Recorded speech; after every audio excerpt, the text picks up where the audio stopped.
Abusiafo, ma meni woni nkomo kakra ena wie ena no pay ena nwumre baby biala a ohwe me firi media na oba hema precious ana betima from me precious appear gifty hwa yene ayetete akwantuo mu no minim si ye tu kwan abasi e ba besua bibi e de akoboa ye ma no ananso si ye behwe eyi bi eyi development bi na yenso ye de akwako develop ye man yani etiti akonto ma etiti UK ma etiti USA o ma wo South Africa just ewiase fa na nyina obi asori anu atwe kam na si ne so the system is not working 24/7. Oh, the system here is working 24/7. The system in Ghana is not working. Oh, the system is working 24/7. Enti yani akasa ne yembisa ye ho se yani a ye condemn so Ghana system ne yenim sanye yani yenya kwanya tukwan wona wanya akwanya tu kwan improvement be pasua ade papa be pa na wankasa so utu kwan fie du ni fie num ene fie nsin esuade be pa na wosua ya wo beka se metimi ade akwakokere mema hwesa ene ye twato wo no twere kronkron ni se di wagya ene wonnani na wonkwan na wale wasase a awurade onyankopon ade ama wo no so ene abrantie sori a opeso trending to otimi fa otumfo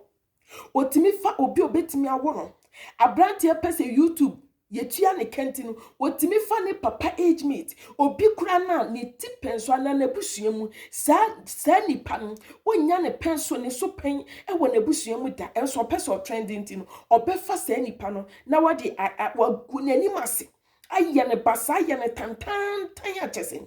ye ne hwekura enye adento ose me pese me trending eti yembisa ye ho se esa ye twai no enchirima wo mu di echi impartation be pa ne impact wo and the system is working 24/7 okwa ye broni no otimi twitwa paper no de aye light no abeton ama okwa US okwa China okwa Italy okwa Germany but o may be a was so witimi twe cameras who said the system is working 24/7 okoye o mutimi di nua e de matches e die pa na wosu a wode ba wo man de muni ma ye kasa gbegbegbegbegbegbegbegbegbe de muni ma ye se ye fam panyimfo asuo ni ani wo matem o man nya nipa ba akofo na building man yo se wo man be ye ya Ghana ye national anthem wonte ya na o se o man ye wo man o man ye mesumi man say ye ka ye boma and ye betima de aye. God bless our homeland Ghana and make our nation great and strong, bold to defend forever the cause of freedom and of right. Build our heart with truth and humility. And ti heart no bisasi a build with truth and humility. And a witty team penny fatem. And ti sa one kasasu ultra to one. And chirima womudi echin actually esuadia ben and womusia free and yeho. Na me pese me fa kwanya we so ebisa Ghana media presenters amman panyimfo lawyers akese me pamocho me pese me hunu saadi enti obi asori otimi fa obi no adi fam ni din kwa because one take Ghana enti yesi Interpol bi wo baabi ana Interpol ne de Ghana form wakwantu ma 77 prebiasa o ma dwene free wo mutirima be hye o mobotom ye che wo ma enye Sabi Ghana fwa omo akwanto anana wankwan yetimi che no na wankwan no de obonisten odi boni Interpol fo timi che no ana enti obitimi fa otitiriw obitimi fa panyini bi oseme pese me trend keke eto ntwa ayo emrante wa bebre aimosofo wotimi fa ne yonko sofo asema waka ne nya no krenso no abopa o pese onya views e wo YouTube ma ye disika YouTube e ma ne coins YouTube man $1 $10 $15 enu nti wo be guni penny masi enu nti mra na wa Ghana no so e die na mra ne ya fasa enu yo ye bi etesa announce ye nhwe sa na people's hearts are just enkrofo abrabo di agro se nyankopon amamu kra yetimi di asem to obi so na nipa na ekoka na no adru yetimi di asem to obi so na nipa na ye no hwe enye oyi na no ba bi enye ye enso na ye ntro anu ti die pa na mra na so e ka fa ho e wo man Ghana no ana ye be hwe ni se ya ye nchiri man so ba wo omo hwe de ye Ye ma omudi yechi ye nuanom keto omudi yechi omoso ehwase apeke nuoma fi media ne so no esu ayeda na de papa no ma sebe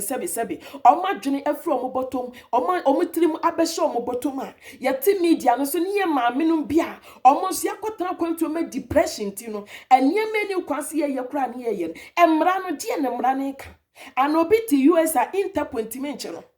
obi te Germany a interpointimenche no obi te baby a minim se eye international police inti eye globally baby a obi wo no odi boni a investigation ban ye hwehwe ana Ghana ye security system no enya dwuma bi wana eye nsembisa eboda ma adwene se meka se no man kase ya mo fa ncheme because ehye me so anunti ewo se meka a kyerede be pa ne ya kyere ye ma omoba empanye di atem obi timi for man panyin no odidi natem esanse ya hwa me ekoso nti hwe ye senior high school for obi timi twe camera si na no odidi man panyin atem ne maame bancha pese no otwi mako ehwe enwogu so didie ne maame ya kan sen shower bath mu kra wonjina mu da ne maame class 1 kra wansi bi da obi abomodi akostu degree ya wo ba besom oman no esane sa ye ne mpanyimfo ye twato wonti no enchirima so ye den enam so enti abrabo anasuade be ne wo musua firi ye ho ade ne ye kire ye ma ade ne ye kire busuafo ena aware mu nsem kra na ewo senke ye privately no eda media ene aware mu nsem kra na ewo senke be kan se wodi aware mu nsem wo se efie ne ye kan eda media na so se nipa ye privacy eni ho obabu ofu kra senke ni kro no video no because when him so the be media no so ye won sebi preduasa enkwasiafo bi o madwene frato a yenso so ne paso ye promote nkwasiasem nko a enu ti obenya wo bi aso ne so nti say ye be ye the right no de anima ye kasa gwegwegwegwegwegwe until when ye betima kasa kosi ya be kasa kosi sen ena gatas ena mo ye fium ena mo hwe ha mo hwe mokola mo hwe hefa mo hwe kajetia mo hwe de animo ye ni hwan mo na tu wira ni gu kajetia hwan mo na interchange no omo tu wira gu ase eya me no mie no ye nuano se ya de tu ya mo sisi e be educate wo man ke man ne be koso se ya de camera si so ne nke benyansem papa bi e de tu na amafo omo bafo ye betime educate wo musuahunu ya ba besua no akwantu mu ye ba akwantu mu jimie kwa o nipa bebre akwantu mu amotini ye hu so mfaso apart from simudidi mama busua bi de impartation bi ani ho nyansa mo anani o mama ba be hu sabrofo ne yen de mutimi sua ya asem ba bone masum ayi yo tattoo na atom de mutimi sua free abrofo ne ho ano asa se no mu sidi o mu nyim de eye machines se no mu sidi o mu nyim de eye nuama no enti wo sua bi anu ne de ontimi sua ye de ontimi sua ya tattoo so be hyehyɛ ntade ntietia so be biebie wutuna se so be bobo wasom ne wo hwini mu se wo kyese enuoma ensem kwa na Africans nya Ghana fo kwa o Africans wo de woni to forma kyese enuoma ehu hia enu ne yedi akire enti